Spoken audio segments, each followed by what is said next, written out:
ఏ మనిషి అయినా మార్స్ గ్రహం పైన ఒక్కరోజు కంటే ఎక్కువ ఉండలేడు. కానీ ఈ వ్యక్తి ఏకంగా ఆ మార్స్ గ్రహం పైన నెల రోజులు గడిపేస్తాడు. తనతో వచ్చిన వాళ్ళందరూ అక్కడి నుంచి తప్పించుకున్నా కూడా ఇతను ఒక్కడే బ్రతికి ఉంటాడు. కానీ ఎవ్వరికి ఇతను బ్రతికి ఉన్నట్లు తెలిసుండదు. అందరూ ఇతను చనిపోయాడని అనుకుంటారు. భూమి పైన ఉన్న వాళ్ళు కూడా ఇతను చనిపోయాడు అని చెప్పి ప్రకటించి అతనికి అంత్యక్రియలు కూడా చేసేస్తారు. యాక్చువల్లీ ఇతను మార్స్ గ్రహం పైన ఒక మిషన్ పూర్తి చేయడానికి వెళ్తే ఉన్నట్టుండి అక్కడ ఒక్కసారిగా తుఫాన్ వచ్చేస్తుంది. ఆ తుఫానులో కమ్యూనికేషన్ టవర్ లో ఉన్న ఒక రాడ్ ఇతని తలకి తగలడంతో ఇతను దూరంగా వెళ్లి పడిపోతాడు. అక్కడ మిగిలిన వాళ్ళ ప్రాణాల్ని కాపాడడానికి ఈ కెప్టెన్ వెంటనే రాకెట్ ని లాంచ్ చేసేస్తుంది.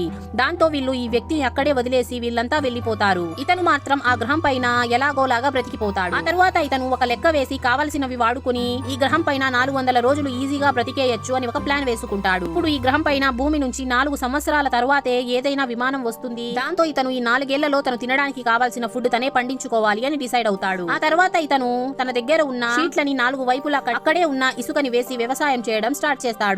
ఆ తరువాత ఇతను తన దగ్గర ఉన్న ఎరువుని మట్టిలో వేసి బంగాళాదుంపని సగంగా కట్ చేసి ఆ ఎరువు పైన పెడతాడు. ఇప్పుడు వీటికి కావలసినవి నీళ్లు లేకపోతే ఏ మొక్క బ్రతకదు. ఇతను ఒక బయాలజిస్ట్ అవ్వడంతో హైడ్రోజన్ మరియు ఆక్సిజన్ ని మిక్స్ చేస్తే వాటర్ ఎలా తయారు చేస్తారు అని ఇతనికి తెలిసి ఉంటుంది. ఇతను స్పేస్ షిప్ లో నుంచి ఒక గ్యాస్ ని తీసుకొని వచ్చి దానిపైన ఏవో ఎక్స్పెరిమెంట్ చేసి హైడ్రోజన్ మరియు నైట్రోజన్లని వేరు చేస్తాడు. ఆ తరువాత హైడ్రోజన్ కి అగ్గి పెట్టి తను వాటర్ లాగా రెడీ చేయాలని అనుకుంటాడు. కానీ అక్కడ ఒక బ్లాస్ట్ అయిపోతుంది. ఆ తర్వాత ఇతను మళ్ళీ సూట్ వేసుకుని మళ్ళీ ఎక్స్పెరిమెంట్ చేయడానికి ముందుకు వెళ్తాడు. మళ్ళీ ఇతను అగ్గి పెట్టగానే మెల్లిమెల్లిగా అగ్గి అంటుకొని పక్కనే నీళ్ల చుక్కలు పడడం స్టార్ట్ అవుతాయి. దాంతో నీళ్లు రావడంతో ఇతను ఎంతో ఆనందిస్తాడు. కొన్ని రోజుల తరువాత ఇతను బయటకి వెళ్లి చూస్తే ఒక చిన్న మొక్క వచ్చి ఉంటుంది.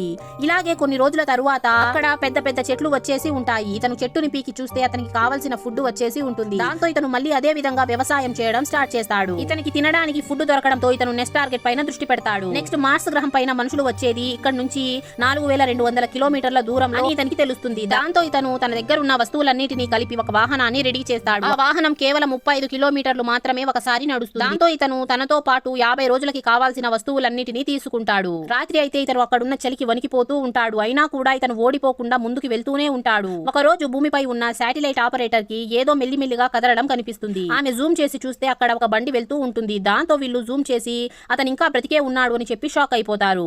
ఈ విషయం తెలిసిన మీడియా వాళ్ళందరూ షాక్ అయిపోతారు. ఆ తరువాత ఇతన్ని ఆ గ్రహం నుంచి భూమిపైకి తీసుకురావడానికి వీళ్ళు ప్లాన్ వేయడం స్టార్ట్ చేసేస్తారు. వీడియో నచ్చినట్లయితే లైక్ చేసి ఛానల్ ని సబ్స్క్రైబ్ చేసుకోండి.